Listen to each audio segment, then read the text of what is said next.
Hi guys, welcome to my channel That Girl in London. I hope you all are doing great. Me personally, I've been sick from last few days and that's why I need all the plants around me. I need all their good vibes. I am back with another informative videos. I have my cup of coffee with me. I'm gonna sip it as I talk through my tips and tricks of cat preparation. I cracked cat while working a full-time job without joining any institute. So if you're preparing for any competitive exam, this video is going to be really useful for you. Or if you know someone who's preparing for any competitive exam like CAT, medical exams or anything else, then do share this video with them because it could motivate them and could be useful for them. Alright, let's get into the video.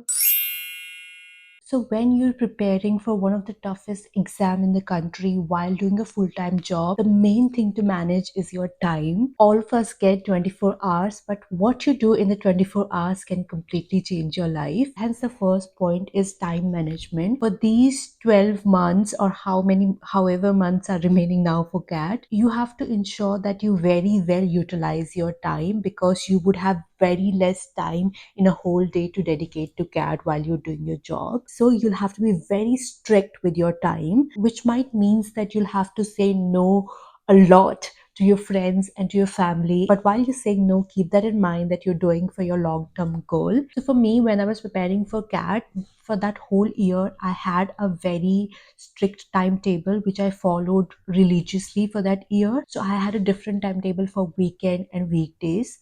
This is how my timetable looked like. I used to get up at 6 every morning because I had to catch a bus around 7:15, 7:50 for my office. So the morning hour was dedicated for yoga, meditation, breakfast, blah blah blah. Then from 7:30 till 4:30 I had my office. I would reach home around 6 because I wanted to make this timetable realistic. I know I would need some time to wind up after that. So that's why I've given 45 minutes to wind up after my hectic day at office. And then I had blocked 2 hours for my CAT preparation. Then I cook my dinner, have my dinner, revise a little bit, and then sleep. So I followed this timetable very religiously for entire year. You should also make a timetable as per your timing of office. The key thing is make it as realistic as possible. So don't put too much there which you're not able to follow. And the other thing is make sure that you are consistent with it. Even if you're not able to follow the timetable for 3 days because of some functions or whatever, get back to it on 4th day. The next thing is also related to time. It's called micro learning. So because you're doing a full-time job, you get very less block of time mostly in the evening. So it becomes significant to use small breaks that you get throughout the days. For example, your commuting time, the time between the meetings, the time between lunch break and when your office starts again. All this small bit of time throughout the day, if you stack them together, they make a big chunk of your time, which if used properly can significantly improve your CAT preparation and can be a game changer. So what you can do during this short period of time is I used to have these play card where I had all the formulas written, which I would revise during my commuting or in between the meetings. You could revise your vocabulary or GK. Now these are not that important for CAT, but they are important for interviews later on. Next point is mock test and analysis. Mock test is, I think, the most important thing to do when you're preparing any competitive exam. If you're not able to do anything because you don't have a time or you don't have the motivation, at least give mock tests. Personally, I feel you should dedicate your weekends for mock tests because you do get those 3 hours to take the test. And I think not just giving mock tests, but giving mock tests and then analyzing the results and your performance is so important, because first it helps you understand where you are among the all the candidates who are giving CAT or any other competitive exam. So you get to see how you're performing. Secondly, you get to know what are your weak areas, what are your strong areas where you need to dedicate your time. Because doing hard work blindly without doing any smart work is also not going to give you the best result. Being an engineer, I thought I would be really good at quant and I would probably struggle at verbal, but it was totally opposite. I was actually really good in verbal, but I was struggling in quant. So then accordingly, I made my plan that I need to give more time in quant during weekdays instead of verbal. The third thing is it also help you plan how you will give your exam, right? Because you have to do all the section, all the question in 3 hours, and there could be different strategy that you could deploy based on your strong and weak subject, and you get to test these strategies during different mock tests.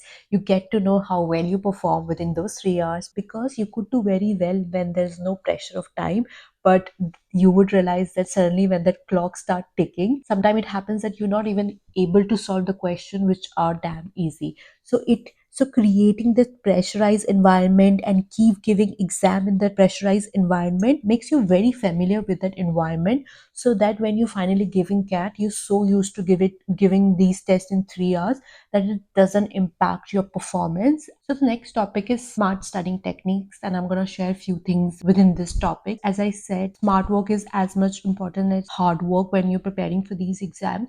So don't just blindly start revising everything from the scratch. So I suggest always start with giving exam and then see which is your weak and strong area and make your plan accordingly. What I did was I joined Times mock series. I got a lot of other short tests. I used to do them very regularly. The other thing you could do is you could download these apps whenever you get a little bit of time, or whenever you're getting bored, you don't want to do the revision and everything, you just open that app and start doing these 10 or 20 questions in a go and see how your speed is in solving these questions. After having dinner, I used to make my friends sit together who were not preparing for CAT and just telling them to do quant questions with me. Sometimes they used to say yes, sometimes they used to say no, but it was always fun when we were doing it together. I used to get to spend time with them and also practice for CAT. The other thing you could do is sometimes when you're really getting bored and you don't feel like practicing anymore, but you still want to use your time productively, you could play Sudoku, which is very good for your brain. You could do crossword, which is very good for your verbal. So all these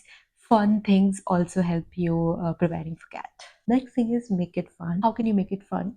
You can plan a reward for yourself. So you can say that if I complete all these topics in next 2 weeks, I'm gonna reward myself with probably a dessert, or I'm gonna reward myself by going for shopping, or I'm gonna reward myself by watching a movie, so that you're more motivated to finish those tough topics. The next thing is to revise all your fundamental just few weeks before the exam. I made this mistake in my IIT exam where I kept preparing, didn't revise anything. I overestimated my brain capabilities and I thought I will remember everything, and I didn't remember anything. It was a very stupid mistake, but you do learn from your mistakes. Just one month before your CAT, your timetable and the way you are preparing, everything should change. It should be focusing more around revising everything, especially your weak areas, so that you're well prepared on the day of CAT. The next thing is healthy lifestyle. So we might ignore this point, but it has a great impact on our performance, not just in CAT, but everything in life. Giving competitive exam while you're working could be very stressful, and hence it is very important that you adapt a healthy lifestyle so that you're able to manage that stress. For that entire year when I was preparing for CAT, I used to have proper sleep, 7 to 8 hours. I used to wake up early in the morning, do yoga every day, do meditation every day, which helped me in calming,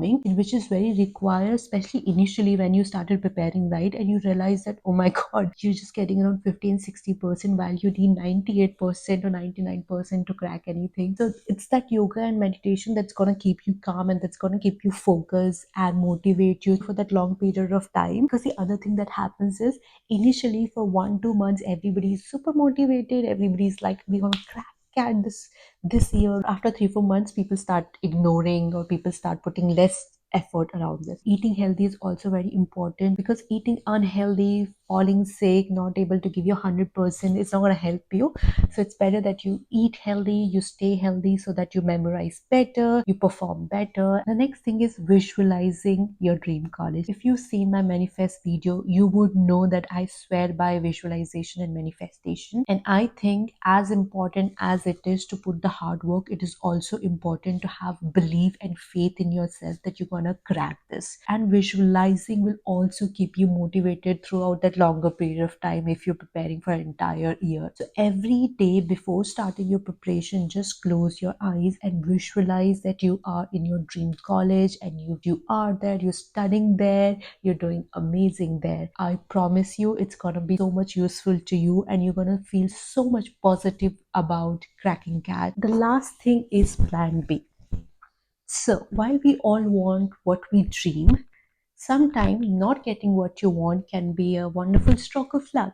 I am repeating this line from my wedding fest blog, but this line is so true. So while you're giving your 100% for your competitive exams and you're dreaming about it, if for some reason it doesn't happen, you should always have your plan B ready. When I was getting the final results of my CAT exam of different schools, I got no waitlisted on few of the schools. That time I realized I had two options: either to go in depression again, thinking that I haven't cracked the CAT, or to have an alternative plan which is going to help my ultimate goal. So my ultimate goal was to go into marketing at that point of time, and I thought if I don't crack the CAT and do MBA, I would do an internship at any of the marketing firms because my ultimate goal is to go into the marketing.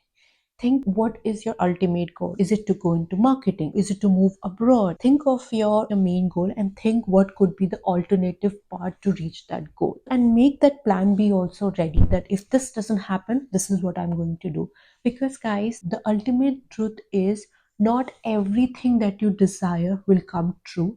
And not everything that you desire should come true, because some of it could be very catastrophic for you. You don't know what the future holds. So hence, whatever universe presents you, just be grateful for that. That's it, guys. That was my tips and tricks for cracking CAT. If you're giving CAT 2024, then all the best to you. I hope you crack it. I hope you get what is best for you. If you have any more questions regarding CAT preparation, life in London, MBA, consulting, or anything in general, just comment down below and I'll try to answer it. I hope you enjoyed this video. Thank you to all you guys for supporting me, for motivating me. I'm so grateful for you all. And I'll see you in the next vlog. Bye!